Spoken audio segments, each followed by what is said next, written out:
সবথেকে সহজ ঝটপট ভুনা খিচুড়ি রেসিপি। এজন্য 2 কাপ আতপ চাউল, 1 কাপ মসুরের ডাউল নিলাম।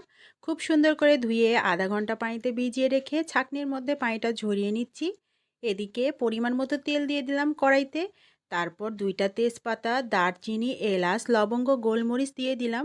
আর হাফ কাপ পেঁয়াজ কুচি দিয়ে খানিকটা ভেজে নিয়ে আদা রসুন বাটা দিয়ে দিলাম, স্বাদ মতো লবণ ও গোটা কাঁচামরিচ ফেলে দিলাম। তারপর হলুদ, মরিচ, ধনিয়া ও জিরা গুঁড়া দিয়ে একটু পানি দিয়ে মশলাটা খুব সুন্দর কষিয়ে নিচ্ছি। কষানো হয়ে গেলে তাতে চাল ডালটা দিয়ে 5 মিনিট ভেজে নিব।